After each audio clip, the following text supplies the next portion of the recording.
Existe un rincón del planeta donde el sol se niega a morir, bañando el horizonte con una luz cobriza que desafía a la oscuridad.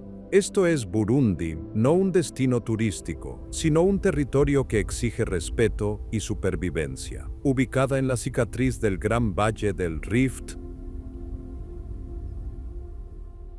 la tierra aquí guarda secretos de antiguas caravanas y reyes sagrados, manteniendo una esencia que el tiempo no ha podido erosionar. Las montañas observan con la paciencia de milenios, recordándonos que somos meros pasajeros en este paisaje de fracturas tectónicas. Aquí, la naturaleza no ha sido domesticada. Los lagos respiran y los bosques murmuran verdades ancestrales. Prepárate para enfrentar un entorno que no solo pone a prueba tu resistencia física, sino que interroga tu espíritu. Bienvenido a la frontera indómita del corazón africano, donde la belleza y el peligro ejecutan una danza eterna. Pero mantente alerta, porque lo que aguarda bajo la superficie de estas aguas tranquilas podría alterar tu realidad para siempre. La geografía del olvido. Los humanos modernos, en su arrogancia tecnológica y obsesión por el control, creen que han conquistado cada rincón del planeta. Hemos cartografiado los océanos hasta el último abismo oscuro donde criaturas bioluminiscentes nadan en la oscuridad eterna. Hemos domesticado selvas que una vez devoraron expediciones enteras con fiebres desconocidas. Hemos levantado ciudades de cristal y acero que rascan el cielo con una insolencia que desafía a los antiguos dioses. Vivimos bajo la cómoda ilusión de que no quedan espacios en blanco en los mapas. Que el misterio ha sido erradicado por el ojo que todo lo ve del satélite y la precisión del GPS, pero lo que casi nadie sabe, lo que escapa constantemente de la conciencia colectiva occidental, es que existe un enclave en el corazón de África donde el tiempo no se mide en horas o años, sino en la lenta, dolorosa e implacable erosión de rocas milenarias. Lejos de la humedad salada de los océanos, protegido por murallas naturales de colinas verdes y lagos profundos que ciegan la vista, yace un territorio que ha visto pasar el caos de la historia, permaneciendo estoico. Casi indiferente al destino de los imperios humanos, Burundi no es simplemente un país delimitado por líneas políticas arbitrarias, es una fortaleza geográfica diseñada por la propia tierra en un espasmo de violencia tectónica para desafiar al hombre. Es, literalmente, una nación sin salida al mar en el Gran Valle del Rift, el polo de la inaccesibilidad africana. Más de 1000 kilómetros de selvas densas, montañas escarpadas y ríos turbulentos separan sus fronteras de la costa índica más cercana. Es un lugar donde la tierra se hunde violentamente en el abismo, como si tratara de escapar de la propia gravedad y tocar las profundidades del manto terrestre con las puntas de sus fallas afiladas. Aquí, la geografía no es un escenario pasivo, un simple telón de fondo para las obras de la civilización. Es la protagonista absoluta, la directora cruel y benevolente de cada capítulo humano. Una entidad viva que respira y exige respeto. Para entender a su gente, esa raza de agricultores con la piel curtida y los ojos arrugados por el sol implacable, primero hay que entender sus colinas, porque en Burundi, la supervivencia es un arte practicado en el corazón del Rift, a una altitud media de 1500 metros. A esa altura, el aire es notablemente más fino. La luz ultravioleta quema la piel sin calentar el aire y el oxígeno es lo suficientemente escaso como para obligar a los pulmones a expandirse y a la sangre a espesarse con más glóbulos rojos. Aquí la voluntad se forja o se rompe sin término medio. Y la debilidad no es una opción. Si desplegamos el mapa de África Oriental y lo observamos con atención clínica, veremos que Burundi aparece como un nudo geológico imposible, una cicatriz profunda en la corteza terrestre. No es una llanura abierta a la invasión fácil, como las sabanas de sus vecinos, donde las hordas podrían galopar sin control. Tampoco es un valle fértil y gentil como el del Nilo, diseñado para una agricultura sedentaria y pacífica.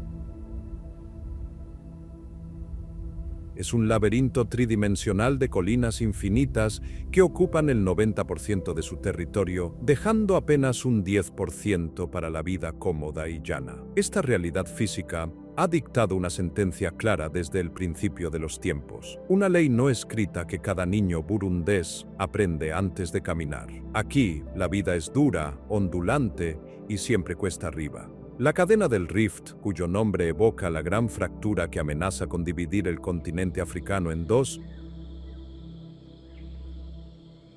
actúa como el verdadero soberano del país, un emperador de roca de granito que no necesita trono, con más de 2.000 kilómetros de longitud total, pero concentradas en Burundi, en picos que superan los 2.000 metros. Estas montañas son monstruos dormidos. El monte Jeja, una pirámide verde masiva situada cerca de la antigua capital, alcanza los 2.760 metros. Es famoso no solo por sus vistas, sino por su brutalidad climática y por las vidas que se ha cobrado en sus laderas empapadas de niebla. Estas montañas no son solo decoración escénica. Son barreras climáticas que detienen los monzones, muros políticos que frenaron el avance de los colonos alemanes y belgas durante décadas, y barreras espirituales donde residen los espíritus de los ancestros. Dividen el país en microclimas extremos donde uno puede pasar de una lluvia torrencial a un sol abrasador en una hora de caminata, funcionando durante siglos como el mejor sistema de defensa que cualquier rey pudiera comprar. Las cosas que puedes encontrar si te aventuras en estos pasos de montaña desafían toda lógica moderna. El paso de Bururi, rozando los 2.000 metros, es un lugar de desolación bíblica que ha sido testigo de la desaparición de caravanas comerciales, tragadas por tormentas de lluvia repentinas en cuestión de minutos, dejando atrás solo el sonido del viento aullando entre las rocas y mercancías dispersas que nadie se atrevió a reclamar. Los valles alpinos como el Rububu parecen un sueño febril, mesetas interminables que se transforman en la estación húmeda, en alfombras de un verde tan intenso que duele mirarlo, salpicadas de millones de flores silvestres, orquídeas rojas que parecen gotas de sangre fresca y lirios blancos atravesadas por ríos de agua cristalina que bajan directamente del deshielo con un rugido sordo que suena como el latido del propio planeta. Es un paisaje de contrastes violentos diseñado para hacerte sentir insignificante. Selvas áridas de arena roja y cañones marcianos en el sur, como las fallas de Carrera con sus cascadas escalonadas de 50 metros,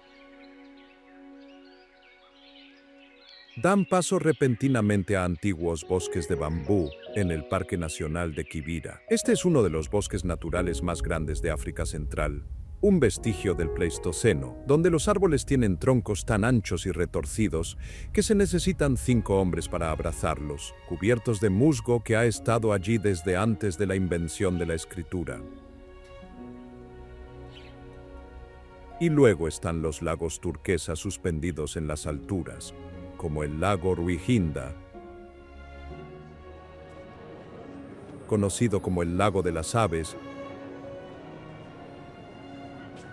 que parecen espejos rotos del cielo, lugares donde el agua es tan pura y helada que puedes beber directamente y sentir cómo te limpia por dentro, congelando tus entrañas por un instante. En la estación seca, la realidad se vuelve hostil y despiadada. La temperatura puede bajar drásticamente en las tierras altas. El aire se enfría en los pulmones con una agudeza metálica. Los ríos se detienen, atrapando a los peces en pleno nado en bloques de lodo seco, esperando meses por una gota de lluvia. Los depredadores bajan de las montañas, hambrientos, sus presencias invisibles acechando los valles. Y sin embargo, la gente vive aquí. No sobreviven, viven con un orgullo feroz.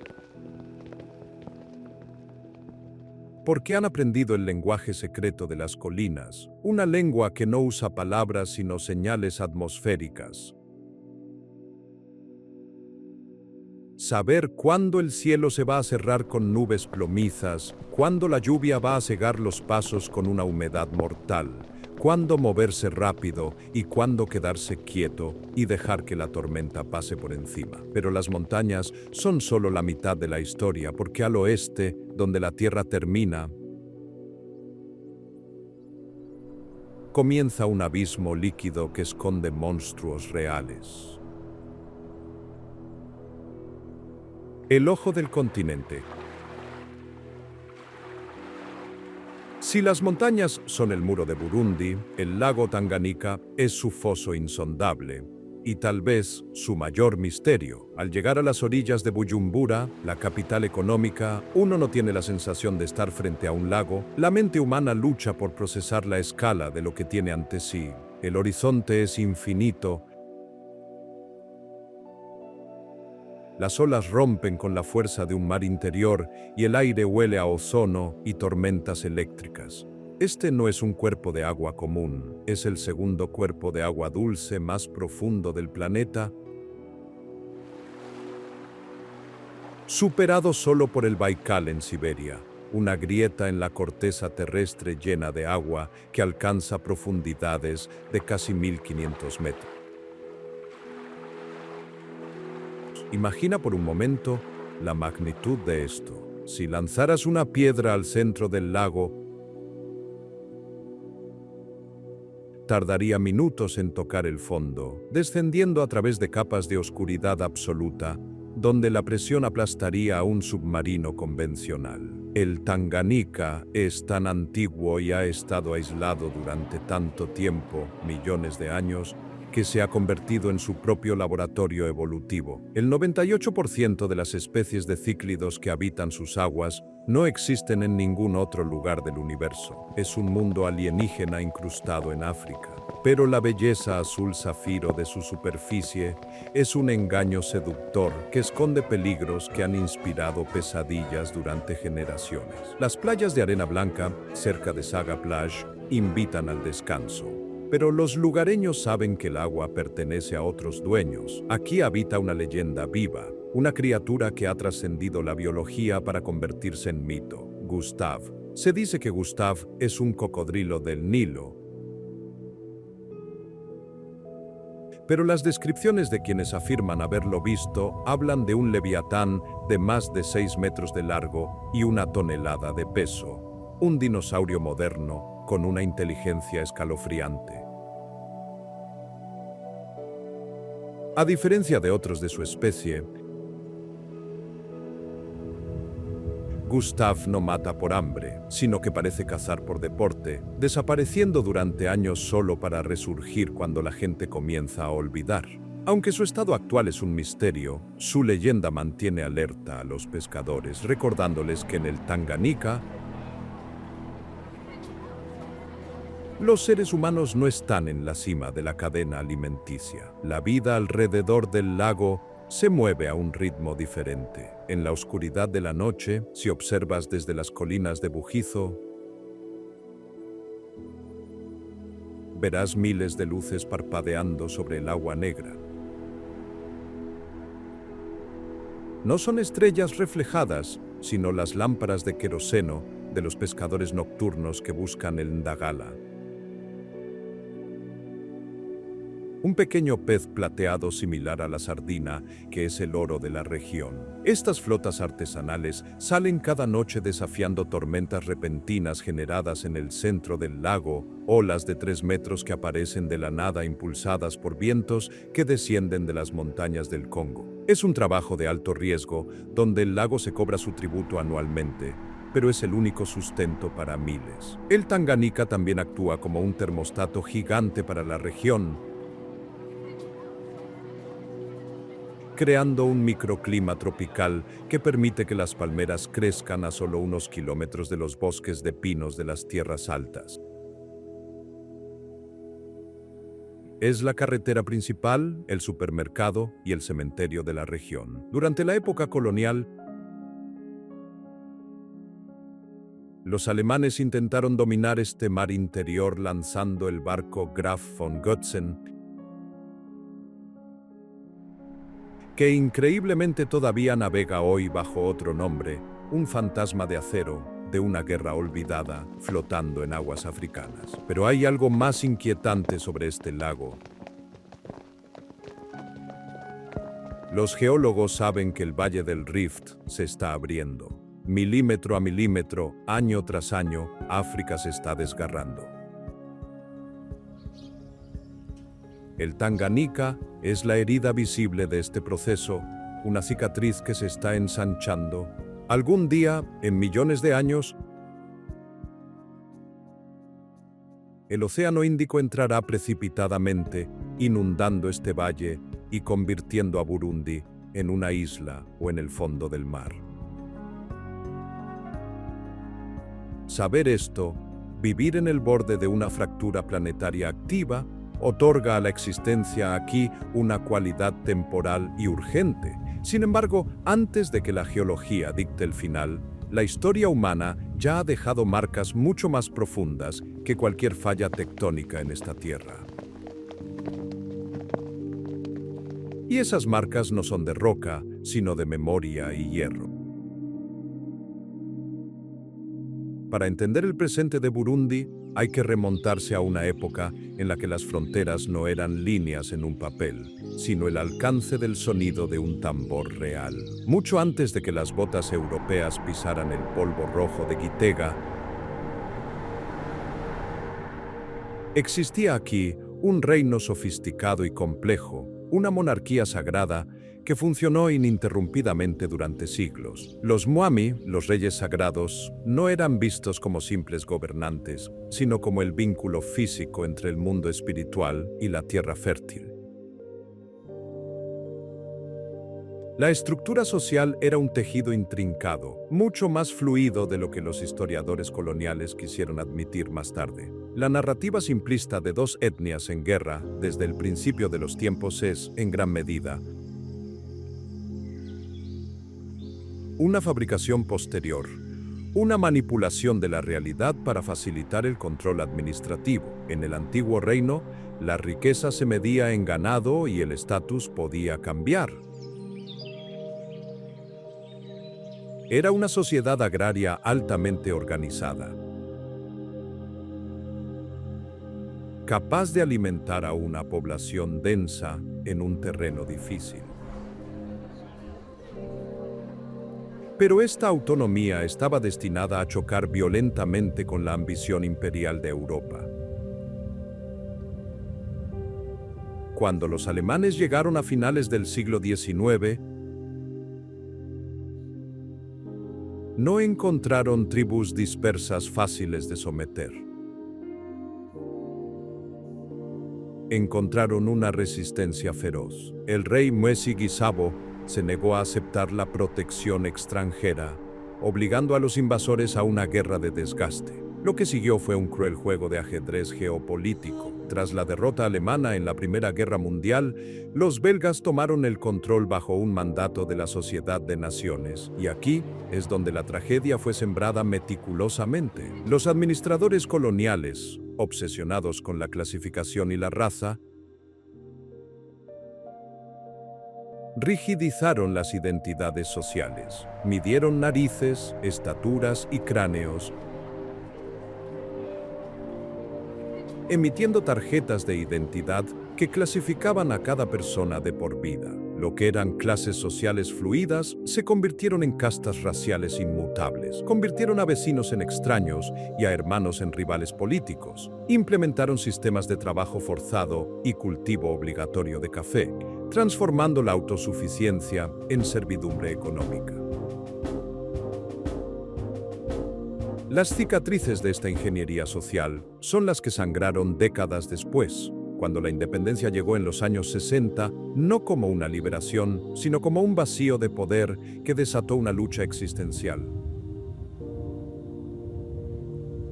Pero viajar hoy por el interior rural, lejos de la política de la ciudad, es ver la resiliencia del modo de vida original. En las colinas de Murambia, la antigua capital real, todavía se pueden ver los recintos de los reyes. No son palacios de piedra al estilo europeo, sino complejas estructuras vegetales que se integran con el paisaje, diseñadas para ser parte de la naturaleza, no para dominarla. La historia aquí no se lee en los libros. Se escucha en la tradición oral.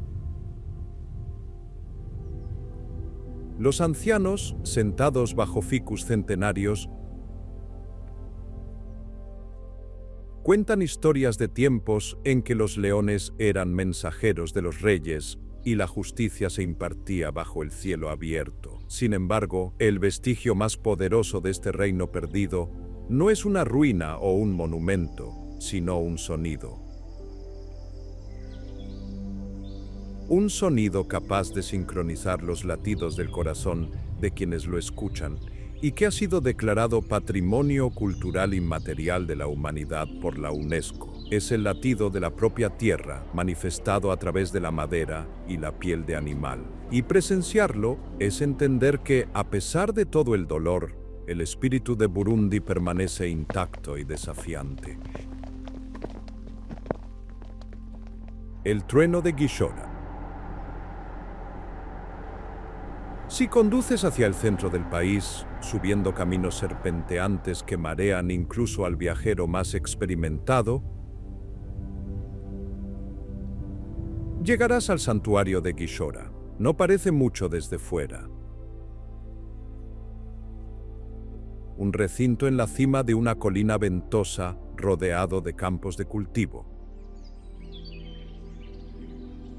Pero este es el Vaticano de la cultura burundesa. Aquí residen los tamborileros reales de Burundi, guardianes de una tradición que es, en esencia, un ritual místico de conexión cósmica. El tambor en Burundi, el karienda, no es un instrumento musical, es un objeto sagrado. Un recipiente para el alma de la nación. En el pasado, el tambor era tan sagrado que solo el rey podía dictar cuándo se tocaba. Simbolizaba el vientre de la mujer, la fertilidad de la tierra y el poder del Estado. Golpear el tambor no es hacer música, es despertar a los espíritus, llamar a la lluvia, asegurar la continuidad de la vida. Ver una actuación de los tamborileros de Gishora es una experiencia visceral que roza lo sobrenatural. Entran al recinto con los tambores, que pesan hasta 50 kilos, equilibrándolos sobre sus cabezas con una gracia que desafía la física. Visten los colores de la bandera. Verde para la esperanza, blanco para la paz, y rojo por la sangre derramada por la independencia. Y cuando empiezan a tocar, el aire cambia. No es una metáfora.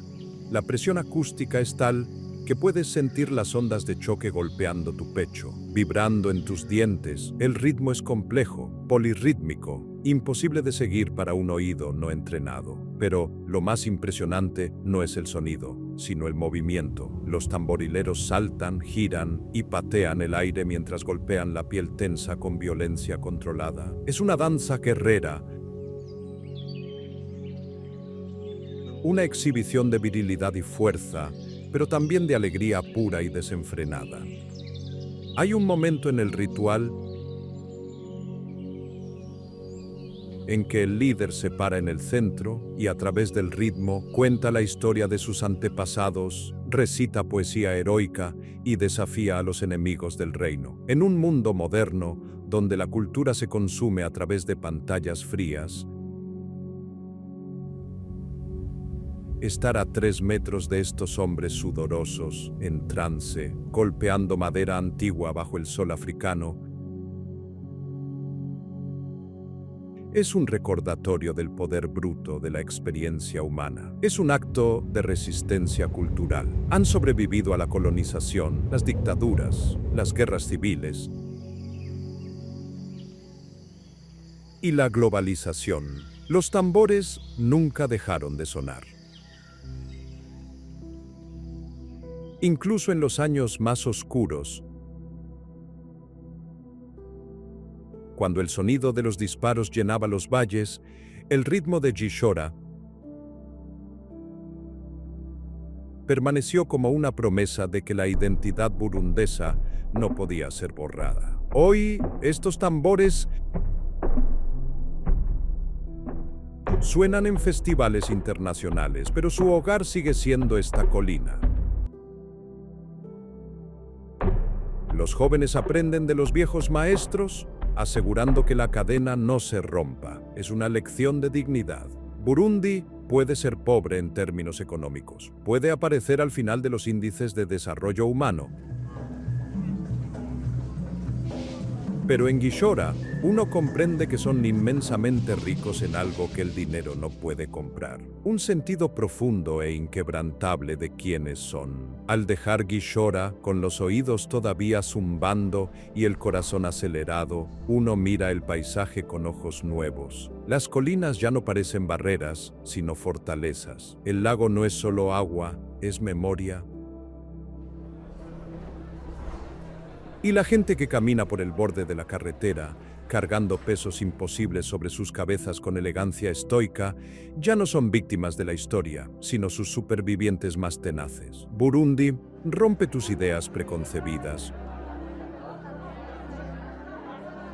Te despoja de tus prejuicios y te deja con una verdad incómoda y hermosa. La vida, en su forma más pura, es una lucha constante y hay una belleza terrible en esa lucha que el mundo moderno ha olvidado.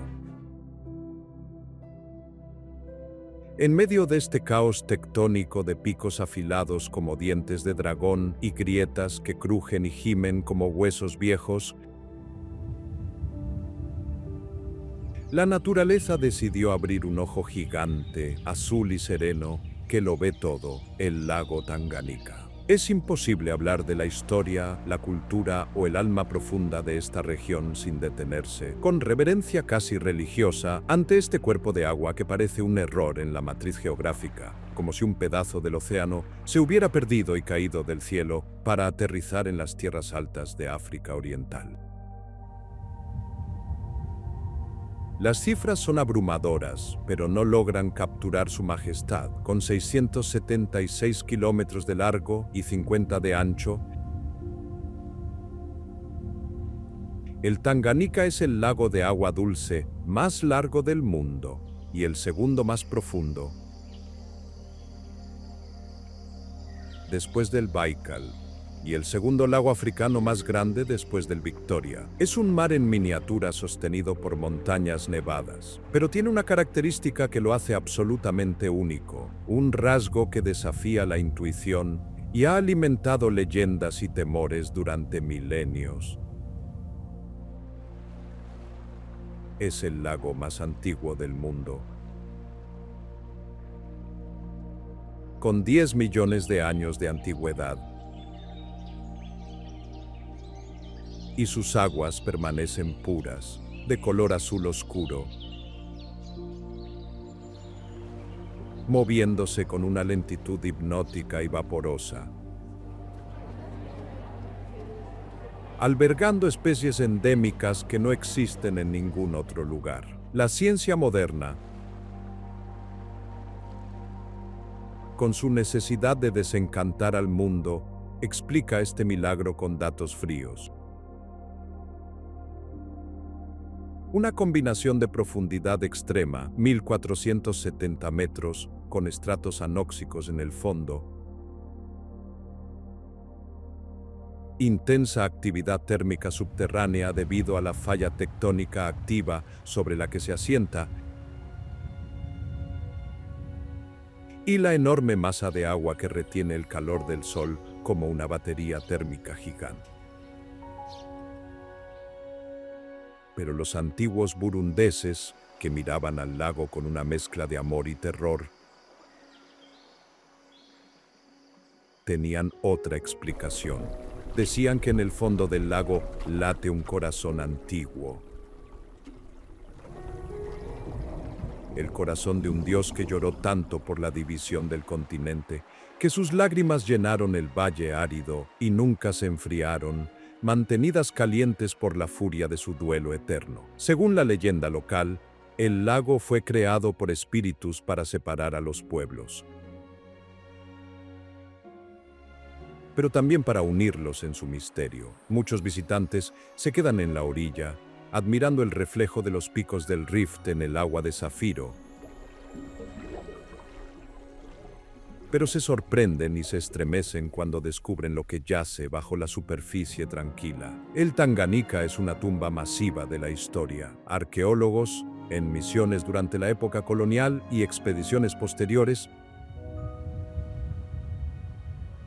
han encontrado restos de civilizaciones sumergidas que nos obligan a reescribir los libros de historia, herramientas de piedra perfectamente talladas, cerámicas intactas, puntas de lanza y armas de hierro de hace 2000 años. Estos son los restos de antiguos asentamientos que quedaron atrapados cuando el nivel del lago subió repentinamente tras terremotos cataclísmicos,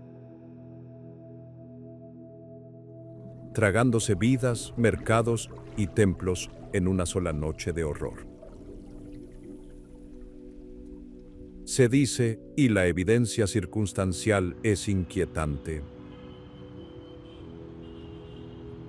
que el Tanganika guarda oscuros secretos de las rutas comerciales africanas. Tesoros de caravanas perdidas que intentaron cruzar sus aguas traicioneras, relicarios de marfil sólido e incluso, según teorías persistentes, respaldadas por hallazgos de cruces antiguas, reliquias de misioneros cristianos que huían de la persecución, trayendo textos prohibidos. El lago es un archivo hermético que protege su contenido con toneladas de presión y oscuridad. Cada año, nuevas expediciones con sonar de barrido lateral descubren nuevas estructuras, nuevas formas geométricas en el lodo del fondo, incluyendo peces endémicos como los cíclidos, con más de 250 especies únicas que evolucionaron de forma aislada, como un laboratorio darwiniano viviente. En la época medieval, las orillas del Tanganika eran un refugio sagrado y cosmopolita. Los reinos Hutu y Tutsi coexistían con las rutas comerciales de sal y marfil. Exploradores como Livingstone y Stanley lo mencionaron en sus crónicas con asombro, marcando aquí el monumento Livingstone-Stanley en Mugere, donde se conocieron en 1871. Los alemanes, cuando llegaron con sus botas militares en el siglo XIX, lo bautizaron como el Mar de Burundi. Y no era una exageración poética, este lago funciona como un termostato gigante, creando su propio microclima, que suaviza los inviernos en sus riberas hasta el punto de permitir palmeras, plátanos y huertos de mangos, donde en cualquier otro lugar a esta latitud solo habría tundra helada y hierba muerta. Durante el siglo XX, la Bélgica colonial cerró el lago al mundo exterior.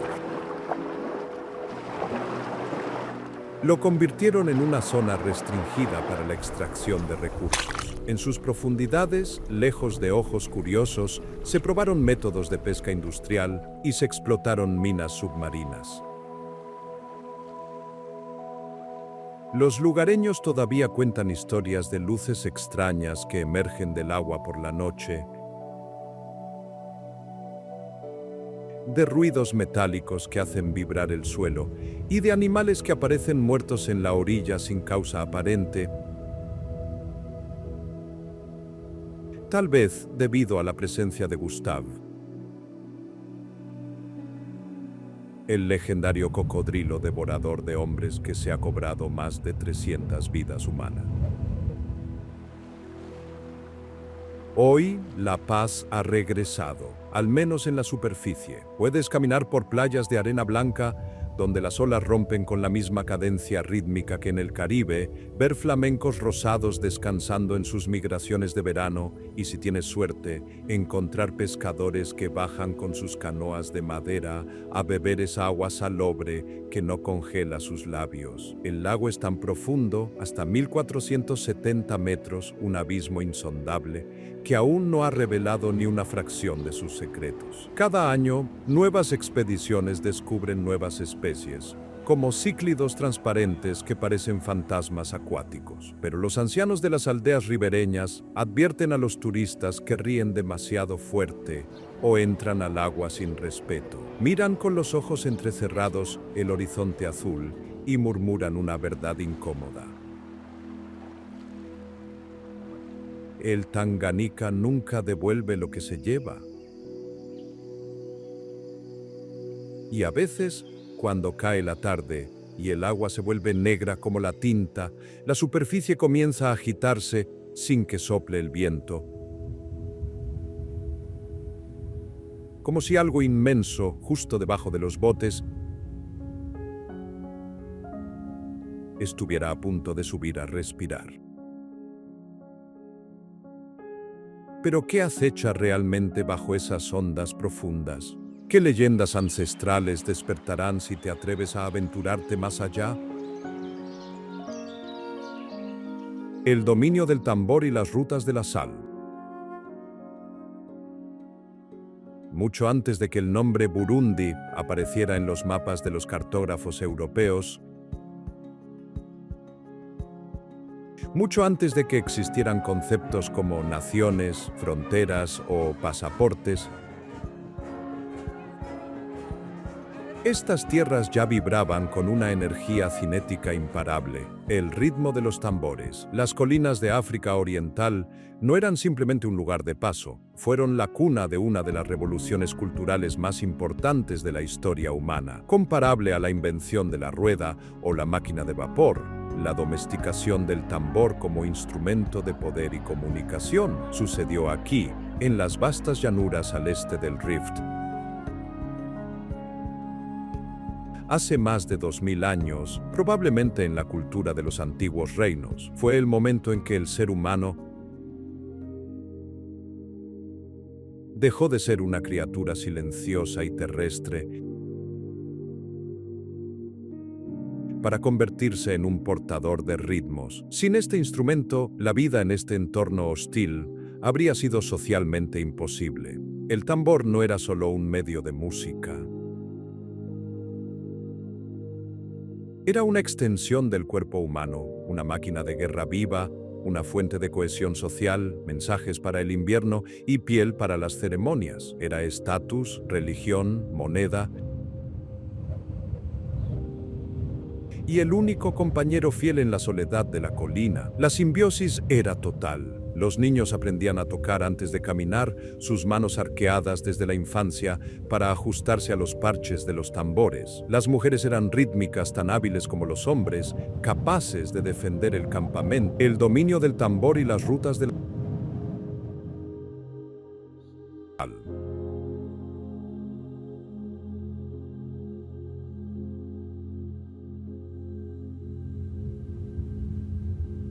Mucho antes de que el nombre Burundi apareciera en los mapas de los cartógrafos europeos, mucho antes de que existieran conceptos como naciones, fronteras o pasaportes, estas tierras ya vibraban con una energía cinética imparable, el ritmo de los tambores. Las colinas de África Oriental no eran simplemente un lugar de paso, fueron la cuna de una de las revoluciones culturales más importantes de la historia humana, comparable a la invención de la rueda o la máquina de vapor. La domesticación del tambor como instrumento de poder y comunicación sucedió aquí, en las vastas llanuras al este del Rift, hace más de 2000 años, probablemente en la cultura de los antiguos reinos. Fue el momento en que el ser humano dejó de ser una criatura silenciosa y terrestre para convertirse en un portador de ritmos. Sin este instrumento, la vida en este entorno hostil habría sido socialmente imposible. El tambor no era solo un medio de música. Era una extensión del cuerpo humano, una máquina de guerra viva, una fuente de cohesión social, mensajes para el invierno y piel para las ceremonias. Era estatus, religión, moneda y el único compañero fiel en la soledad de la colina. La simbiosis era total. Los niños aprendían a tocar antes de caminar, sus manos arqueadas desde la infancia para ajustarse a los parches de los tambores. Las mujeres eran rítmicas tan hábiles como los hombres, capaces de defender el campamento y convocar a los espíritus. Y los guerreros desarrollaron técnicas que aterrorizaron a los imperios sedentarios de Europa y Arabia. Podían transmitir mensajes con precisión letal a través de kilómetros, volviéndose hacia atrás en la colina. El famoso llamado del tambor, mientras sus ritmos resonaban a 100 latidos por minuto sobre terreno irregular. Los primeros registros históricos nos hablan de los Hutu y Tutsi, pueblos bantúes con cabello oscuro y ojos claros en algunos clanes, que dominaron estas colinas desde el siglo XV. No dejaron palacios de mármol ni ciudades amuralladas, porque para ellos, encerrarse tras muros era una forma de muerte. Su riqueza residía en sus rebaños móviles y su libertad absoluta. Pero dejaron algo más duradero que los edificios: tambores sagrados, en lugares sagrados como Shishora, en las afueras de Gitega, o en el remoto valle de Carera, que significa cascada y solo es accesible en la estación. Miles de tambores de madera negra están marcados con la historia espiritual.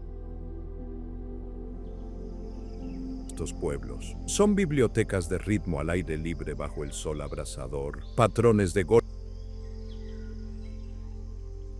que representan cabras de cuernos largos, cazadores con lanzas tensas, carros de guerra y escenas de rituales chamánicos donde hombres con máscaras danzan con el sol. Estos ritmos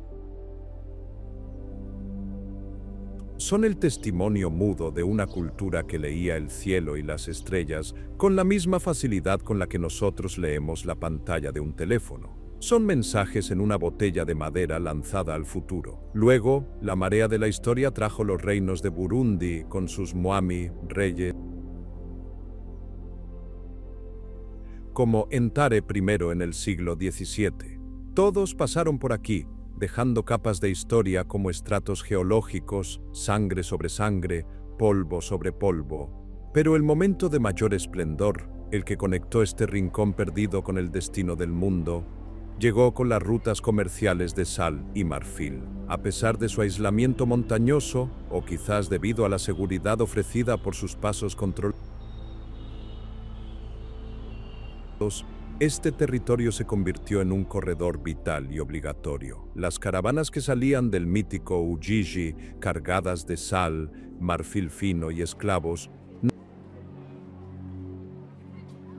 tenían más remedio que enfrentarse a las colinas del Rift y los pasos de Kibera para llegar a los mercados de Bagamoyo, Zanzíbar y finalmente los palacios de Omán y Europa. Los valles burundeses se convirtieron en las arterias por las que circulaba la sangre del comercio africano. Aquí, la sal del Tanganica, blanca como la nieve y valiosa como el oro, se intercambiaba por especias árabes picantes, el marfil de elefante por telas persas, la plata etíope forjada por pieles de leopardo del Congo. Lugares como Gitega, un caravasar de adobe oscuro del siglo XVIII, enterrado a medias en la colina a 1700 metros, eran oasis de vida en medio del vacío aullante. Imagina la escena en Gitega.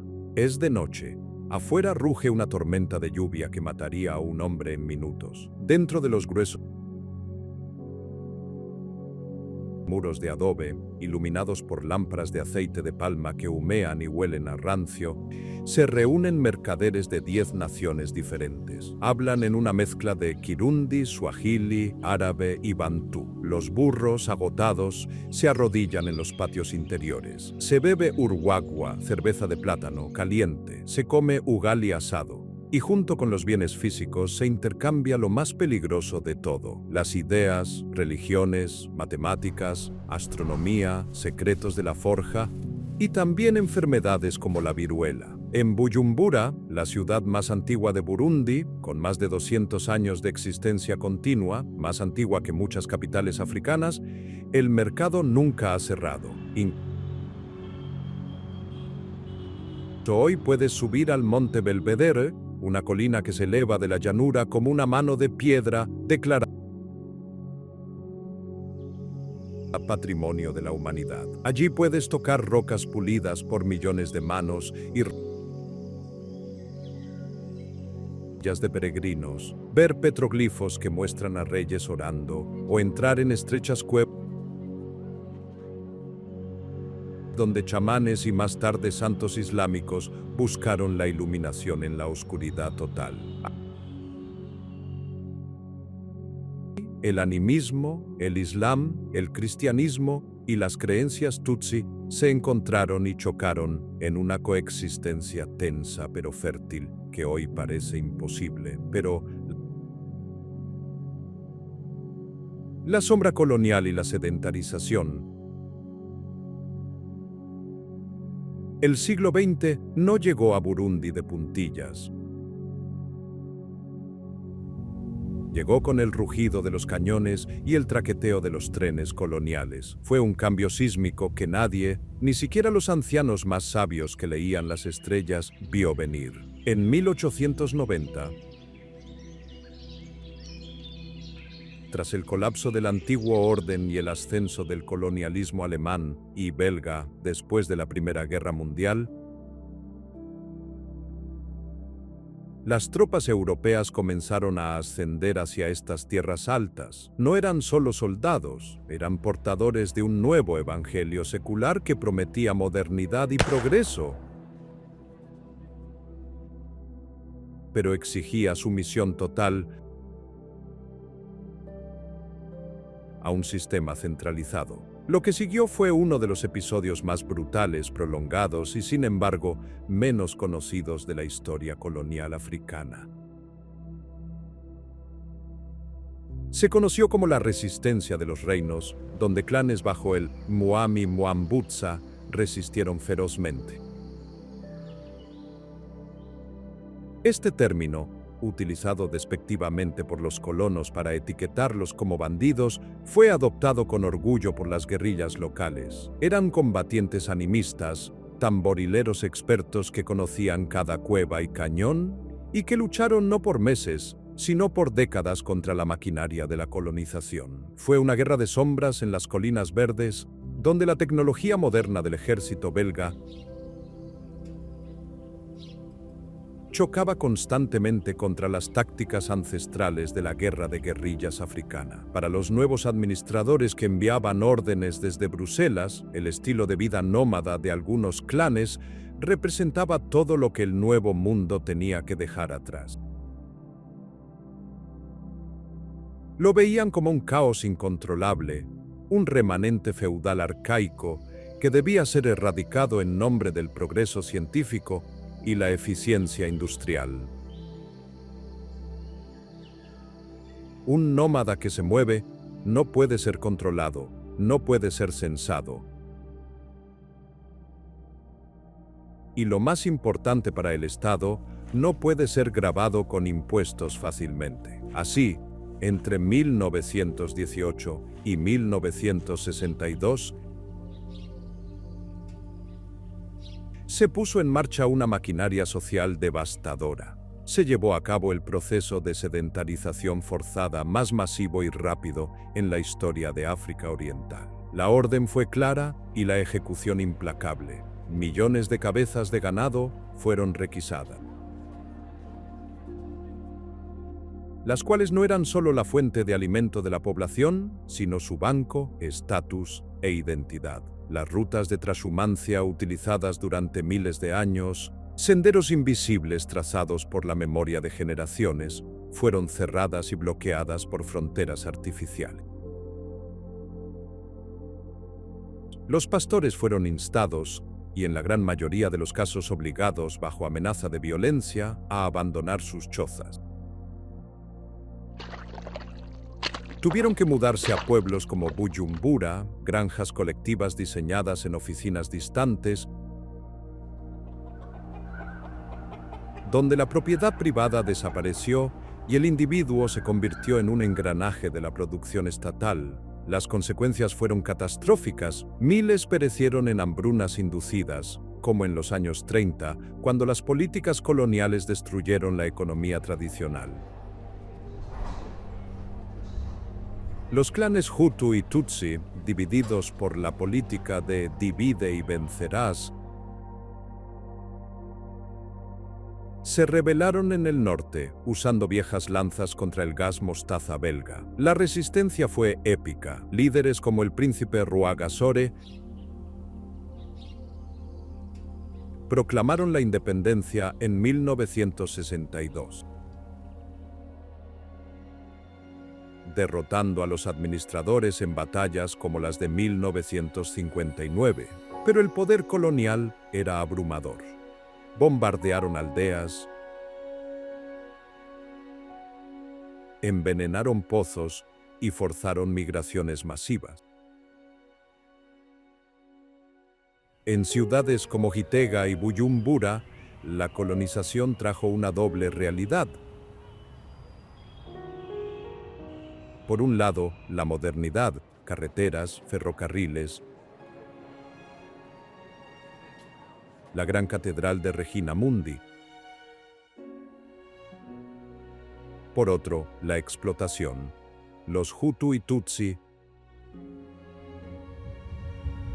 fueron relegados a mano de obra barata,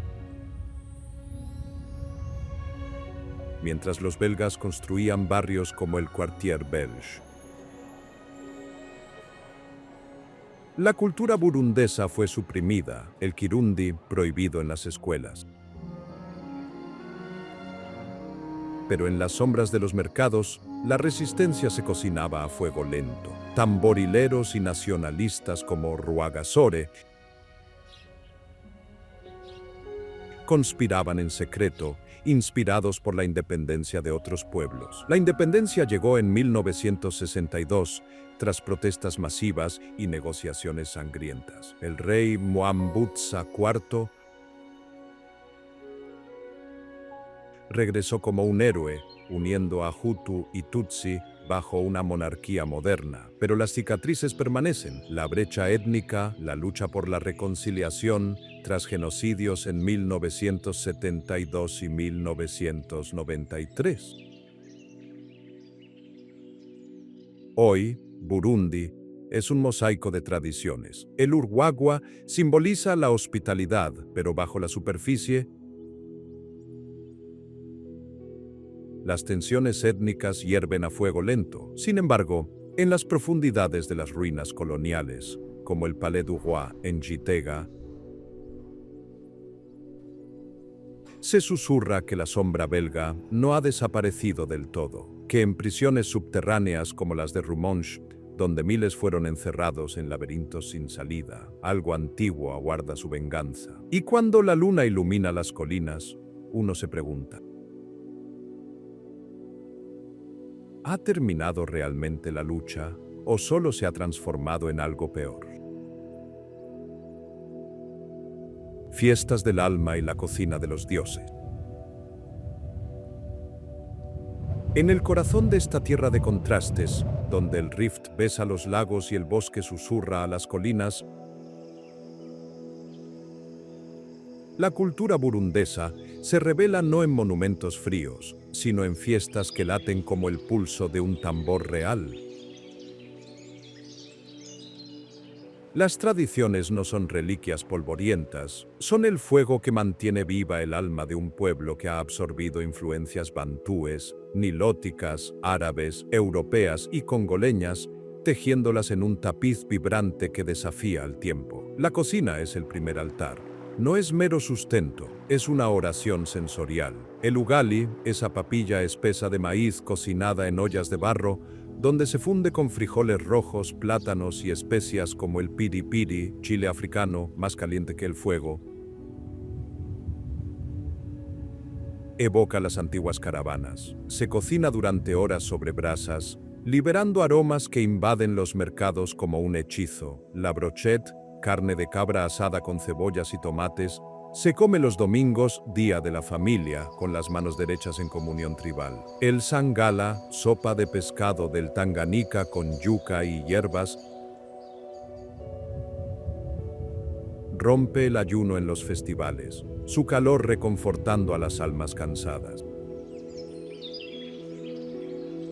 Y el ibiasa, pastel de frijoles con plátanos, dulce y salado en perfecta armonía, recuerda los banquetes reales de los Mwami. Pero la verdadera magia está en el urwagwa. No es una bebida, es un ritual. Se prepara en 3 rondas, la primera amarga como la vida, la segunda dulce como el amor, la tercera suave como la muerte. Se filtra desde lo alto para crear espuma, símbolo de hospitalidad. Rechazarlo es una ofensa, aceptarlo, la entrada a un mundo de confidencias.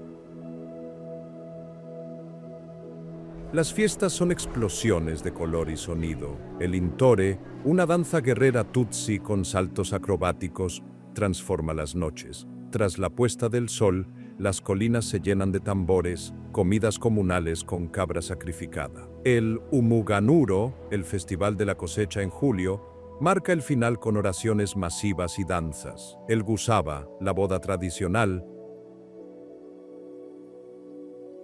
evoca uniones ancestrales. Las familias negocian con tambores, compartiendo urwagwa con los pobres, en un acto de piedad que une comunidades. Los festivales culturales deslumbran. El Festival del Tambor en Gishora, uno de los más grandes de África, trae artistas globales a escenarios junto al Rift. El Festival de las Cascadas en Carera celebra la naturaleza con desfiles, bailes y la coronación de una reina en valles perfumados por millones de flores. El Festival Cultural de Gitega fusiona ritmos africanos con trance sufí, hipnótico bajo la luna, donde percusión y flautas invocan espíritus. El Festival de la Paz en Bujumbura lleva música del mundo a las antiguas Medinas, uniendo etnias en armonía. Las tradiciones Hutu perduran, los aidus, danza circular con tambores, la henna en las bodas, dibujos protectores en las manos. En los mercados, los artesanos forjan hierro, tejen cestas, curan cuero en las curtidurías de Rumonge, donde el olor a amoníaco y tinte es un asalto sensorial. Pero produce bolsos y sandalias legendarias. Sin embargo, en las sombras de estas celebraciones acechan misterios. Leyendas de espíritus que habitan cascadas y ruinas se cuentan en voz baja durante las fiestas. ¿Son solo cuentos o guardianes reales de secretos étnicos? Y cuando la música para, uno se pregunta, ¿qué espíritus danzan en la oscuridad esperando ser invocados? Las ciudades de Burundi no son meros cúmulos de adobe, son laberintos vivientes donde la historia respira a través de cada tambor, cada arco. Bujumbura, la económica, fundada en 1899 por alemanes, es un caos ordenado. Su mercado central, lleno de cientos de puestos, muta, de día, especias y pescado, de noche, un teatro para bailarines y narradores que hipnotizan con leyendas de cocodrilos. La Catedral de Regina Mundi, con torres de 50 metros, vigila como un guardián eterno. Gitega, la política, con su medina de calles empedradas, es un enigma. Sus curtidurías, pozos de colores, donde las pieles se tiñen con orina y piripiri, emanan olores que queman las fosas nasales.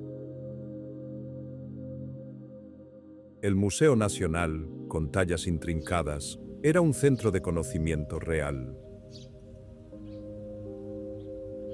Pero bajo tierra, cuevas y pasadizos esconden tesoros perdidos de los Mwami. Rumonge, la costera, construida por árabes en el siglo XIX, tiene paredes de palma y establos de burros. Su prisión colonial, un laberinto subterráneo de tamaño desconocido, envuelto en leyendas, se dice que se extiende bajo el lago, con un pasaje secreto para escapar que nadie encontró. Miles de prisioneros, según las crónicas, perecieron allí. Ngozi, la del norte, mezcla lo moderno y lo antiguo. La Iglesia Católica, inacabada de una misión gigante, simboliza ambiciones truncadas. La colina de los tambores con jardines reales susurra romances prohibidos.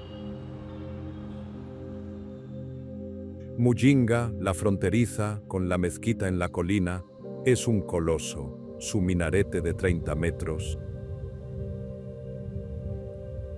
El más alto del norte, proyecta llamados a la oración, pero sus cornisas esconden historias de contrabando.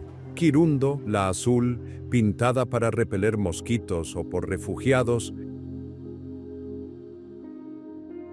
es un sueño cobalto en las llanuras. Sus lagos Ruihinda esconden cuevas con petroglifos. Rububu, ruinas precoloniales, con mosaicos de reyes, guardamisterios, columnas reutilizadas en Gitega. Pero, ¿qué tesoros yacen sin excavar?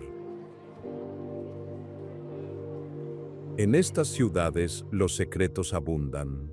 Palacios con hammams ocultos, donde los reyes conspiraban, mercados con puertas falsas para escapes, pero de noche, cuando los llamados de los tambores cesan, se sienten presencias. ¿Qué fantasmas de reinos caídos caminan por estos pasillos, listos para revelar verdades olvidadas?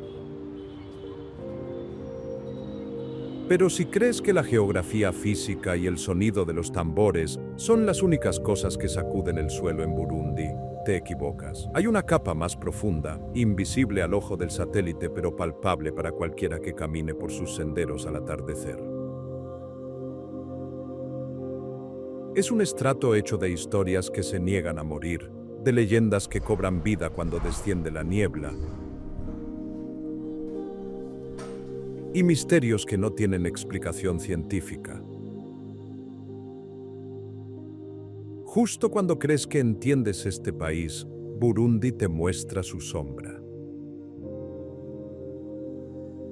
Y en esa sombra habitan cosas que desafían la razón. Burundi no es simplemente un país, es un tapiz de enigmas entrelazados con hilos de realidad y mito. Aquí, la línea que separa lo tangible de lo espiritual es tan delgada como la bruma matutina sobre el lago. Los lugareños saben que no caminan solos. Los espíritus una mezcla sincrética de guardianes animistas ancestrales y tradiciones importadas. Habitan ruinas de antiguas fortificaciones y el rugido de las cascadas.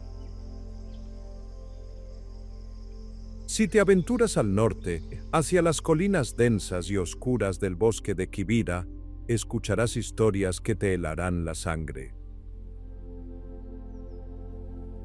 Se habla de ciudades enteras que existieron hace siglos y fueron sepultadas bajo tierra y vegetación como castigo divino por la arrogancia de sus gobernantes. Los ancianos dicen que en las noches de luna llena,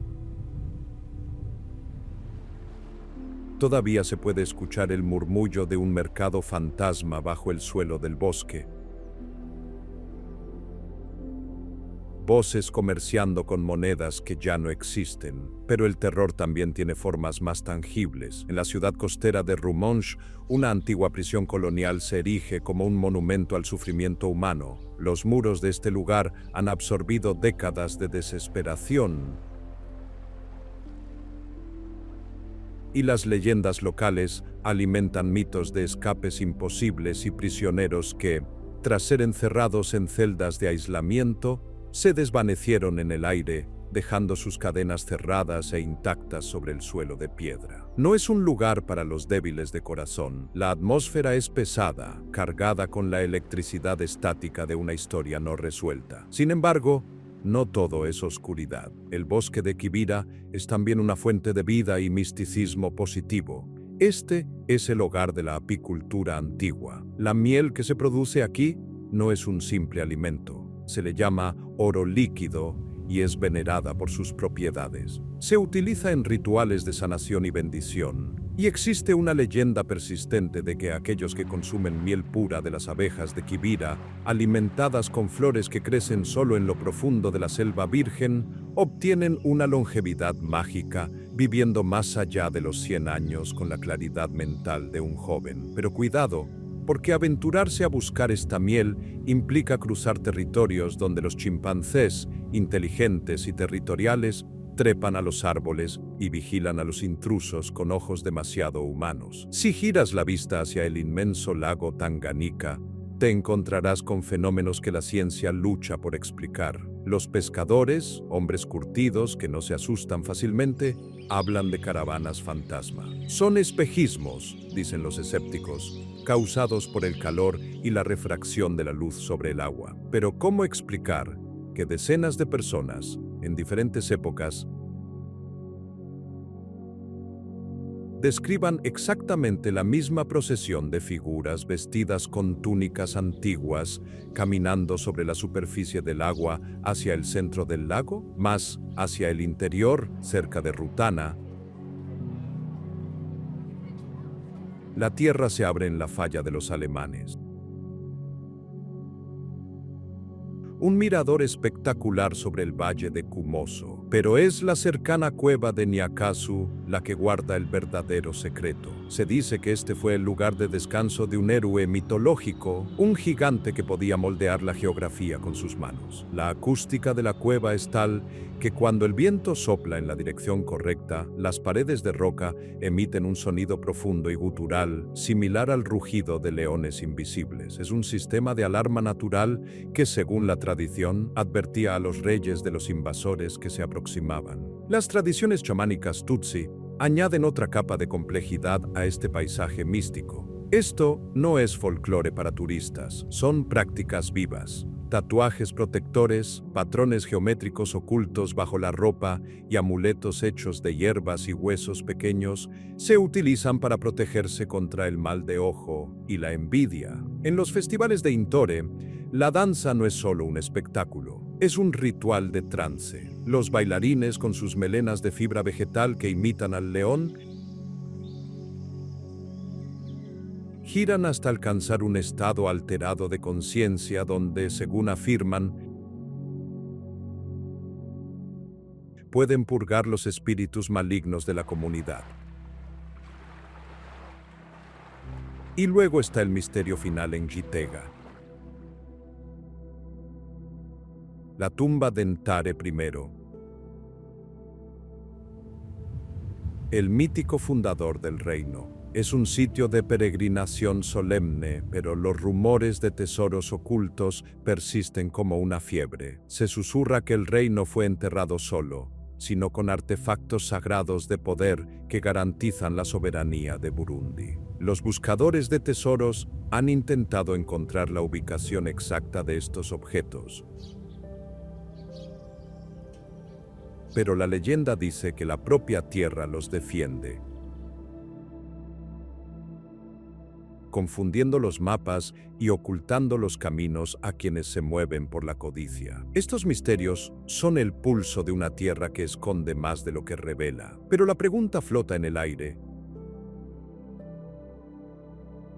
¿qué sucede si profundizas demasiado? ¿Qué precio pagan aquellos que desentierran lo que debería permanecer olvidado?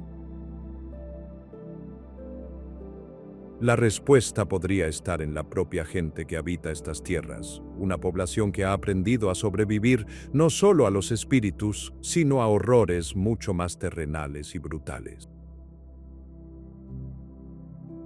Cultura Hutu-Tutsi y su resistencia eterna. Para el observador externo, influenciado por décadas de noticias trágicas, las palabras Hutu y Tutsi evocan división. Pero la realidad sobre el terreno es infinitamente más compleja y matizada. Ambos grupos, junto con los Twa, forman los Banyarwanda de Burundi, el corazón indígena de la nación. Comparten el mismo idioma, el Kirundi, hablado por el 99% de la población, una hazaña de unidad lingüística rara en África. Comparten las mismas religiones, las mismas colinas y las mismas costumbres desde el siglo XV. Han resistido juntos las incursiones de los traficantes de esclavos árabes, la brutalidad de la colonización alemana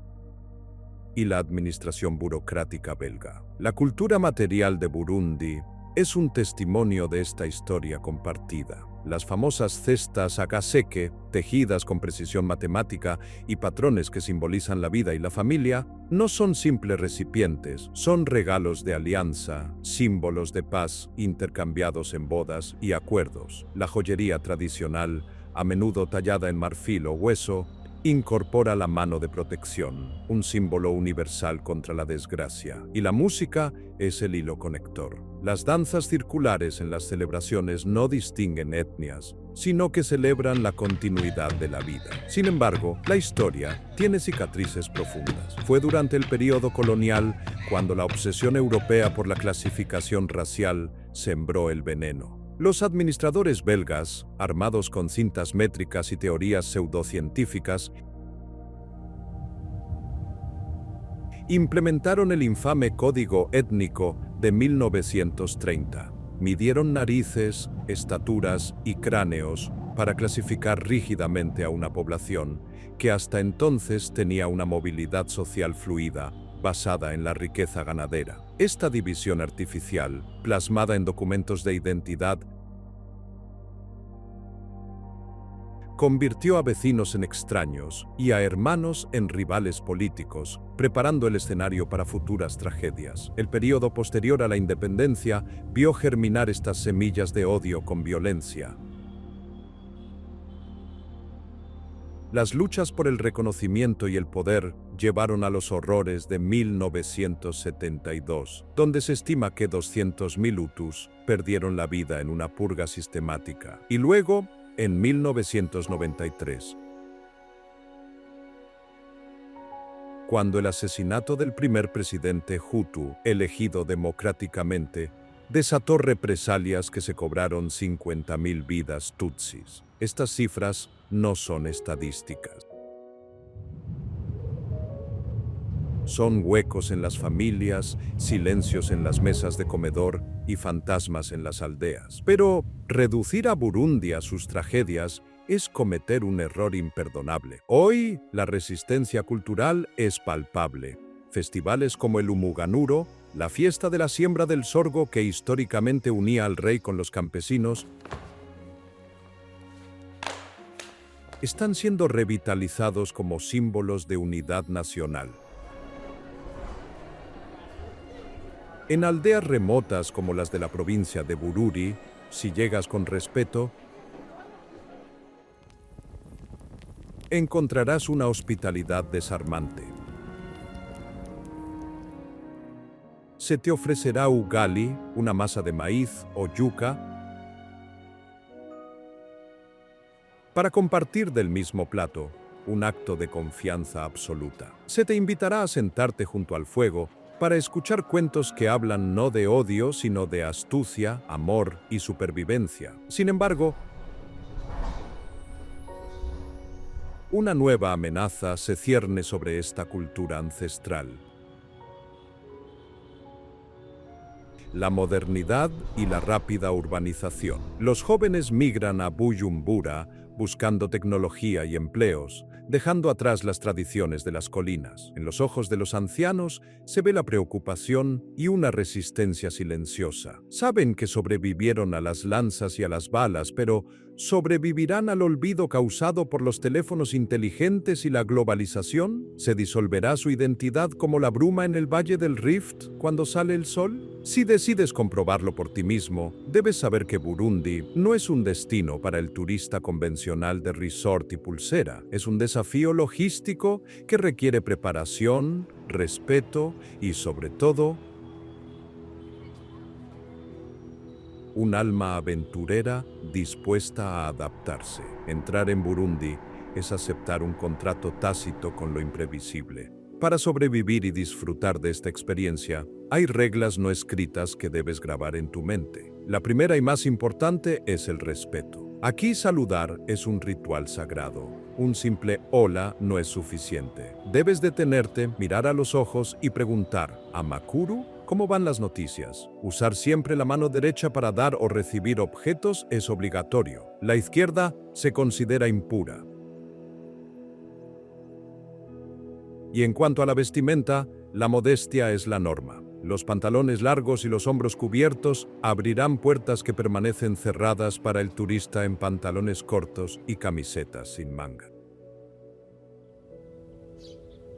La logística del viaje es una aventura en sí misma. La mejor época para visitar es durante la larga estación seca, de junio a agosto, cuando los caminos de tierra son transitables y el riesgo de malaria disminuye ligeramente, aunque nunca desaparece. La visa es un trámite que ha mejorado. Para muchas nacionalidades, se puede obtener al llegar al Aeropuerto Internacional de Buyumbura por unos $90 por una estancia de 30 días. Aunque las reglas cambian con la velocidad del viento y verificar antes de volar es siempre vital. El transporte es el sistema circulatorio del país y a veces ese sistema tiene coágulos. Los autobuses de la compañía Otraco conectan las principales ciudades y son sorprendentemente cómodos y puntuales para las zonas rurales profundas. Los taxis compartidos y las furgonetas sobrecargadas son la única opción. Prepárate para compartir tu asiento con sacos de carbón, gallinas vivas y niños curiosos. En el lago, las canoas de madera y los barcos son taxis acuáticos. Una forma sublime y lenta de ver la costa, siempre que no tengas prisa. Para el viajero que busca adrenalina, Burundi ofrece experiencias crudas. Escalar el monte Jeja es exigente pero recompensa con vistas que abarcan todo el país. En las orillas del Tanganika, cerca de lugares como Saga Plage o Blue Bay, se puede practicar algo inusual, surfear en un lago aprovechando las olas generadas por el viento. Alquilar un quad para recorrer las colinas permite acceder a aldeas olvidadas y tomar clases de percusión en el santuario de Gishora.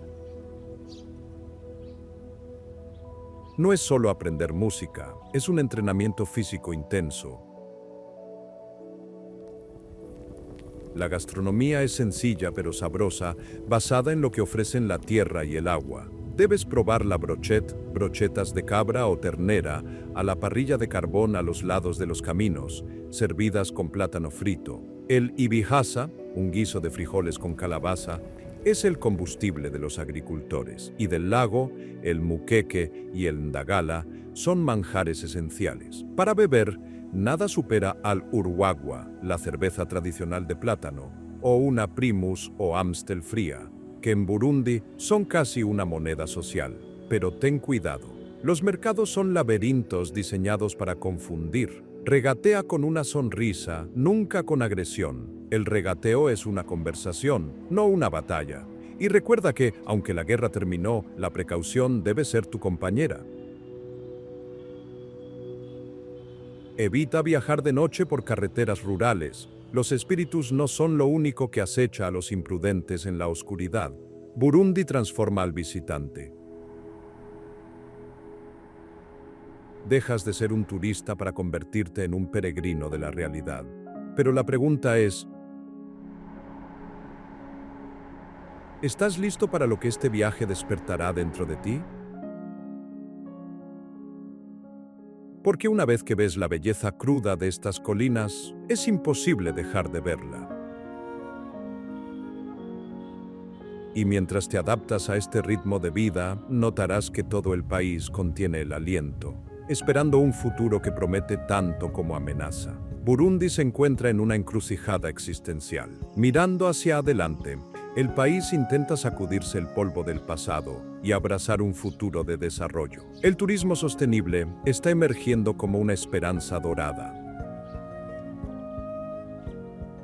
con paisajes que rivalizan con cualquier destino global y una ausencia total de hacinamiento. El potencial es inmenso. Empiezan a surgir proyectos de ecoturismo comunitario, buscando que los beneficios de los visitantes se queden en las aldeas y no en las cuentas bancarias de corporaciones extranjeras. La energía es otro campo de batalla. Grandes presas hidroeléctricas en el río Rububu y en los afluentes del Tanganika son símbolos de esta nueva era. La electricidad está llegando lentamente a zonas que han vivido en la oscuridad desde el principio de los tiempos, trayendo internet, educación digital y nuevas oportunidades de negocio. China y otros actores internacionales están invirtiendo en infraestructura, pavimentando carreteras que antes eran lodazales intransitables durante meses. Pero los desafíos son titánicos, monstruos modernos que amenazan con devorar el progreso. El cambio climático golpea con fuerza. Las sequías son más largas, las lluvias más violentas, erosionando el suelo fértil del que depende el 90% de la población. La pobreza sigue siendo endémica y las tensiones étnicas, aunque dormidas, son brasas bajo la ceniza que cualquier viento político irresponsable podría reavivar. La presión demográfica es inmensa en un país tan pequeño. En esta encrucijada, sin embargo, la esencia perdura. La hospitalidad burundesa es un recurso renovable infinito que conquista los corazones de quienes la visitan. Hay dignidad en la lucha diaria por mejorar, un optimismo que desafía las estadísticas. Pero cuando el sol se pone sobre Bujumbura y las luces de neón parpadean inestables, uno se pregunta: ¿qué nuevos misterios nacerán de esta tierra eterna en el siglo XXI?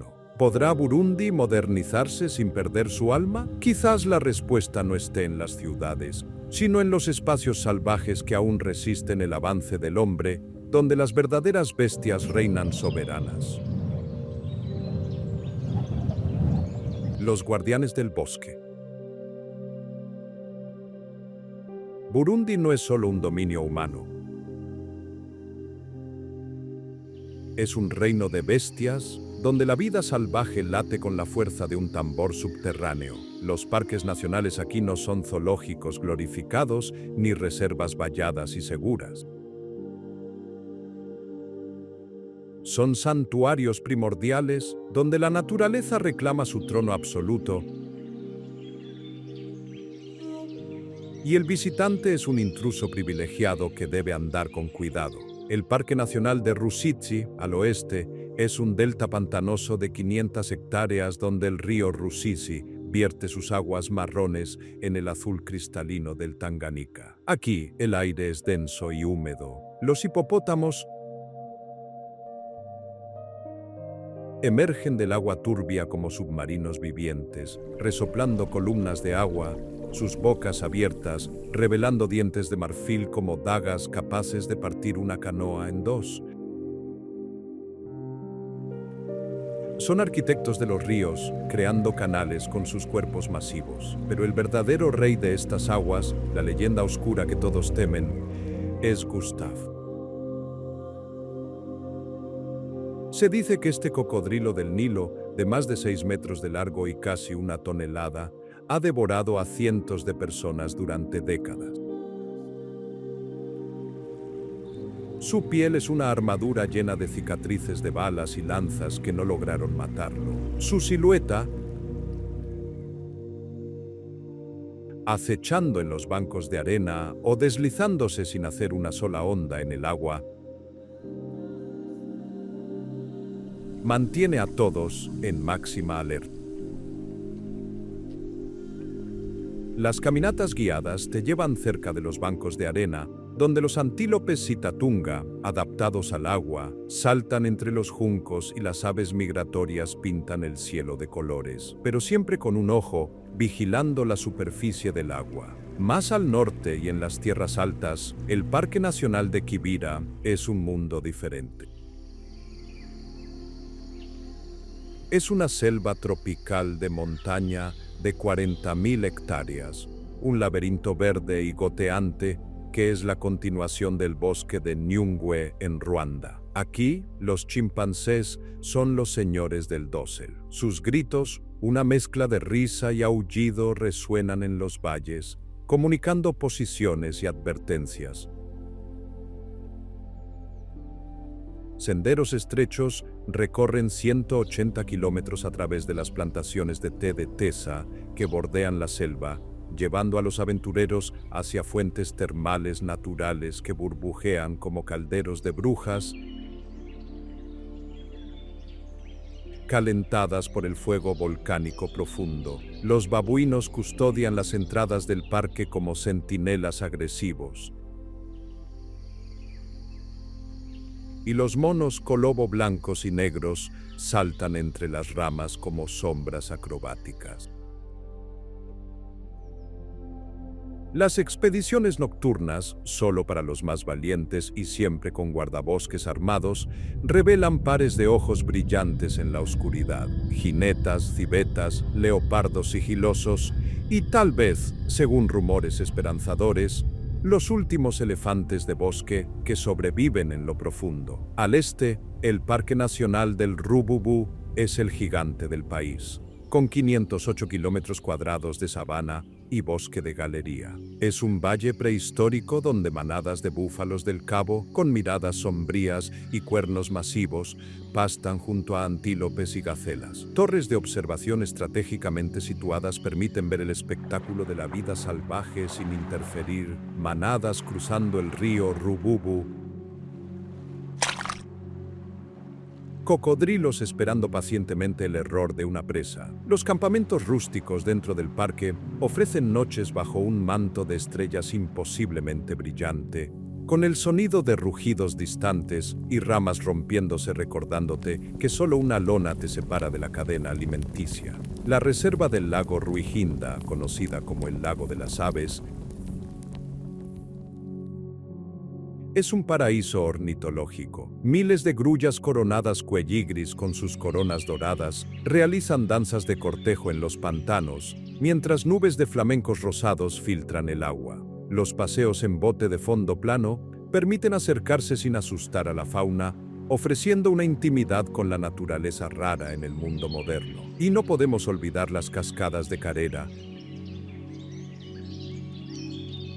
un espectáculo de agua cayendo 50 metros en una serie de piscinas naturales rodeadas de orquídeas raras y helechos gigantes, donde los baños termales cercanos ofrecen propiedades curativas según los lugareños. En la Reserva Natural de Vianda, al sur, habitan chimpancés no habituados a los humanos. Verlos requiere rastreadores expertos y paciencia, pagando una tarifa, unos 10.000 francos burundeses si los ves, la mitad si no. Pero el encuentro es salvaje y auténtico. El bosque susurra con la presencia de monos cercopitecos y serpientes venenosas. Y bajo el agua del Tanganica, la fauna endémica de cíclidos, con más de 250 especies únicas, brilla como joyas vivas en un acuario natural. Pero en la oscuridad de estos santuarios, las leyendas locales hablan de guardianes que no son animales. Se dice que espíritus antiguos protegen a las bestias de los cazadores furtivos, desviando balas y confundiendo a los rastreadores. Son mitos para asustar a los intrusos o realidades que castigan a los imprudentes. Y cuando un rugido rompe el silencio absoluto de la noche africana, uno no puede evitar preguntarse: ¿quién está observando a quién en esta danza salvaje?